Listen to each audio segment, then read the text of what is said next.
Oi, estamos em mais uma capacitação para mulheres. Que bom que você está aí, porque a gente precisa cada dia se edificar, né?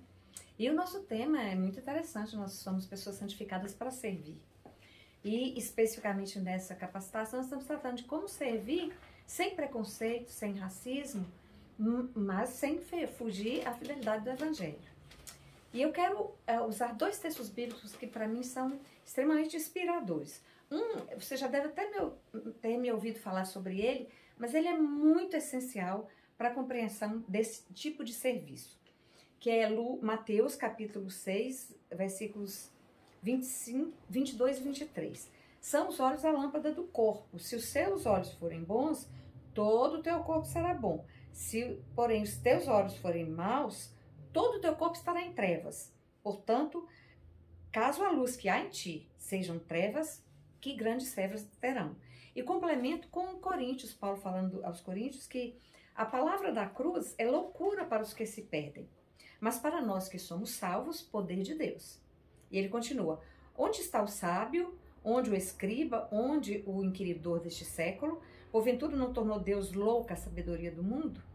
Às vezes, e o versículo 25 do capítulo 1 de 1 Coríntios diz: porque a loucura de Deus é mais sábia do que a dos homens, e a fraqueza de Deus é mais forte que os homens. Olha bem, às vezes nós entendemos que quando esse texto de Paulo fala sobre sabedoria, é que Paulo está falando contra a escola, a academia, as universidades. Só que não é esse o propósito de Paulo. Paulo não está falando desse tipo de sabedoria, porque Paulo foi um homem de uma grande sabedoria acadêmica. Para aqueles dias, Paulo estudou aos pés do mais sábio e mais renomado professor acadêmico da época, que era Gamaliel. Então, Paulo não era contra isso. Lucas foi outro homem também da academia, daqueles dias, médico e um grande estudioso. Ele fala sobre isso na introdução à carta dele, do livro de Lucas. Então, não é disso que está se dizendo aqui. O que Paulo está falando é que a sabedoria de Deus, ou seja, a forma de Deus, olhar o mundo, o projeto de Deus para o mundo, parece loucura para as pessoas que estão vivendo na perspectiva inicial de Adão e Eva. Que perspectiva? A perspectiva de que nós, pessoas humanas, sabemos de tudo, sabemos o que é melhor, e nós não perguntamos qual é o projeto de Deus para o mundo, para a vida e para as pessoas. João Wesley dizia que para interpretar a Bíblia nós precisamos de 4 pilares, para que a interpretação não seja equivocada, ou que seja o menos equivocada possível. Então, 4 princípios. Eu tenho que ter, ao ler a Bíblia, a minha experiência de fé, porque sou eu com Deus, não é regra, é minha experiência com Deus.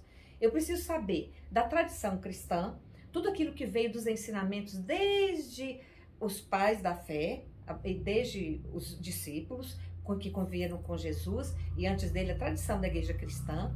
Precisamos ter a visão da razão, usar nossa inteligência, porque sem isso a gente não lê, não escreve, não fala. Tudo isso é importante para nós. E também temos que ter a visão de que Deus é criador, né?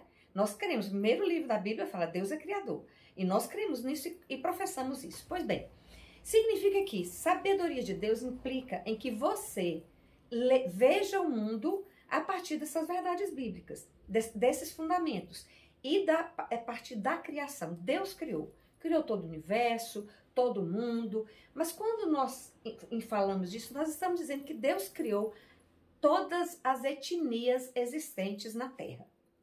Aí você diz assim: não, claro, nós cremos nisso. Pois bem, eu chamo sua atenção para uma reflexão que eu ouvi de um pastor, Henrique Vieira, que ele diz assim: quando nós dizemos, ou vemos uma foto, ou vemos uma interpretação, um teatro com Jesus sendo da nossa cor, da nossa estatura mais ou menos, mais claro, às vezes até de olhos mais claros, cabelinho encaracolado, meio lourinho, nós não tem dificuldade, a gente vê aquilo e pensa em Jesus.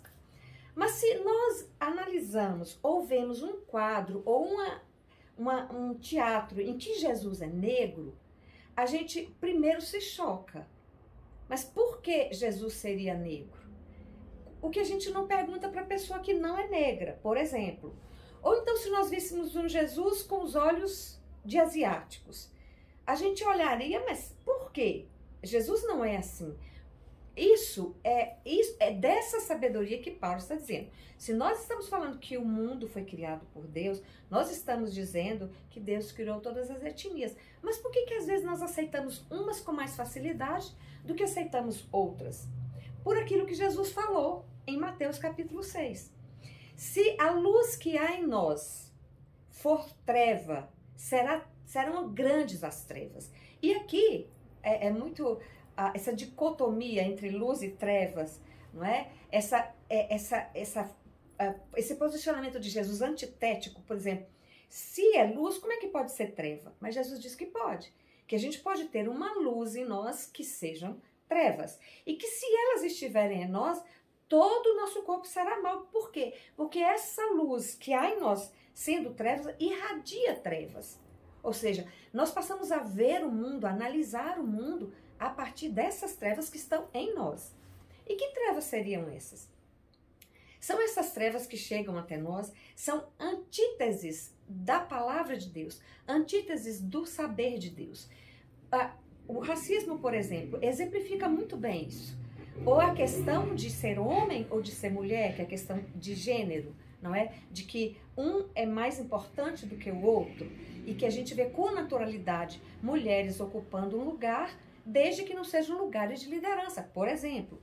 Então, esses são conceitos, ideias, pareceres, apreensões psíquicas, mentais, emocionais e irracionais do mundo que nos cerca. E a partir destas informações, nós vamos nos formando. São informações que chegam até nós pelos sentidos visuais, de tato, de audição, de cheiro, não é? De sensações que chegam ao nosso redor, que nós vamos adquirindo e que nós vamos sedimentando dentro de nós. Isso forja em nós um meio de viver, de ver a vida. Se isso que houver dentro de nós for luz, por exemplo, se nos ensinarem desde crianças que Jesus, ele pode ser negro, ele pode ser asiático, ele pode ser branco, ele pode ser indígena, porque Deus criou toda essa humanidade. E se Jesus teve uma aparência física, é porque especificamente ele nasceu numa terra que tinha traços fisionômicos e secundários de caracterização humana daquela região. Se Jesus tivesse nascido na África, certamente seria negro. Se Jesus tivesse nascido indígena, certamente teria todo o cabelo, o jeito indígena de ser. Então, isso é disso que Jesus está falando, certo? Por isso que também Paulo fala que para os gentios a cruz é uma loucura. Para os judeus é escândalo. Porque o que a cruz simboliza? Simboliza aquela volta ao Antigo Testamento, ao Gênesis, quando Deus disse para Adão e Eva, olha só, aprendam de mim o que é justo, o que é correto, o bem e o mal, só eu sei o que é bem e mal. E no mundo que Deus criou, não havia superioridade, havia convivência com toda a criação, o ser humano viveria em harmonia com toda a criação. Então, se nós multiplicamos toda a humanidade que Deus criou, isso significa que é princípio divino de que, ainda que alguém não creia em Deus, a verdade é que Deus criou toda essa humanidade. E Deus se preocupa com toda essa humanidade, esteja ela dentro dos nossos templos ou não. Então, nós temos que olhar todo o mundo criado com os mesmos olhos de Deus. A luz é algo que ilumina, que clareia, que nos faz perceber melhor. Então, se a luz que houver dentro de mim for uma luz equivocada, por exemplo, quando Jesus lida com uma mulher que era condenada por ser adúltera e que os seres humanos, seus compatriotas, diziam que tinha que ser apedrejada, Jesus vê aquela mulher com os olhos de Deus e não com os olhos do judaísmo. Jesus olha com os olhos do Criador, que sabe que aquela mulher é pecadora, mas que quer restaurar aquela mulher. Então Jesus não joga pedra e nem permite que ninguém jogue, porque não é da luz de Deus, da visão de Deus, destruir Deus quer salvar. Tanto quer salvar que mandou Jesus, para que nós tivéssemos por meio dele essa compreensão. Que nós amássemos a Deus acima de tudo. Dos interesses políticos, econômicos, dos partidos políticos, não é? De esquerda, de direita, de centro, de raça, de gênero, homem ou mulher, de idade, de faixa etária, das crianças é o reino dos céus.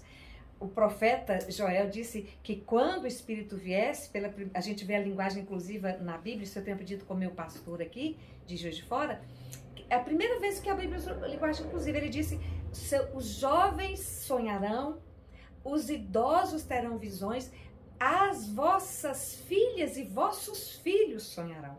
Então, é a inclusão de todas as faixas etárias. Esse é o mundo que Deus criou, prejudicado pelas luzes que nós, pessoas humanas, temos, como Adão e Eva tiveram, quando eles entendem saber mais do que Deus e quando eles começam a se condenar um ao outro e se separar.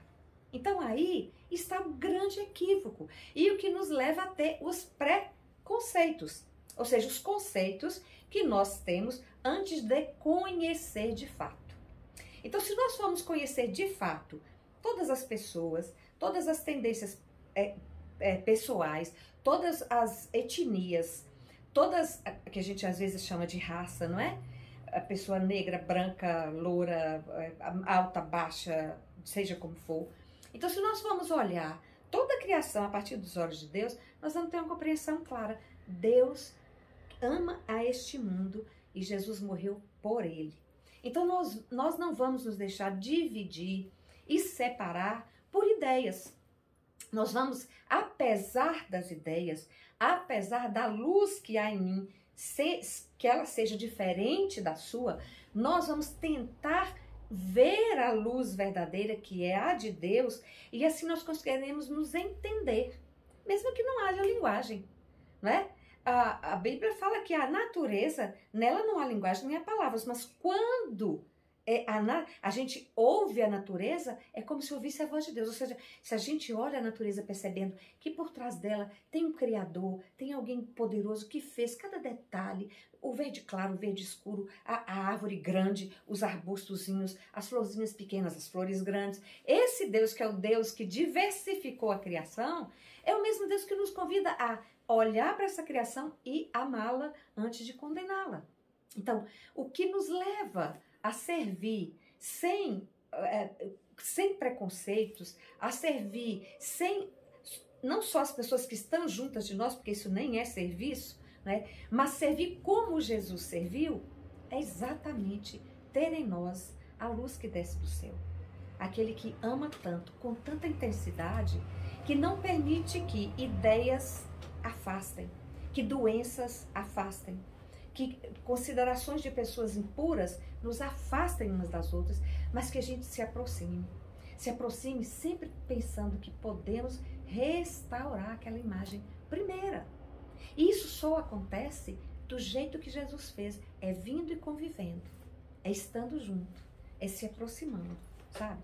É dando espaço para que a pessoa possa chegar até nós e nós chegar até ela. E aí a gente vai ter condição de crescer, de compreender. A gente vai ter condição de amadurecer e de anunciar a luz que é em nós. Porque, olha, se nós formos evangelizar, tratar com pessoas, só pensando em evangelizar pessoas que são iguais a nós, que pensam como nós, que votaram no mesmo candidato ou candidata em que nós votamos, e, meus irmãos, nós estamos fadados a absoluto fracasso. Total fracasso. Porque o evangelho vai além das barreiras políticas, econômicas, psicológicas, emocionais. O evangelho é aquele que se abre para expor o que sente, mesmo que seja sendo diferente do seu. E aquele que ouve e vê, por meio da total doação, como é a do Filho de Deus, o próprio Jesus, a pessoa aceite ou não. Se ela aceitar, eu me junto a ela em adoração ao mesmo Deus. Se ela não aceitar, eu vou continuar intercedendo por ela. Eu vou continuar pedindo a Deus por ela. Eu não vou querer exterminá-la. Que Deus nos ajude, baseados nessa palavra, nessa busca, que a gente possa crescer e possa aprender que o Evangelho pode ser loucura para os princípios desse mundo, mas Ele é a única e verdadeira luz que nos permite enxergar o mundo que Deus criou e viver a paz e o serviço que Deus quer para nós. Deus nos abençoe. Até!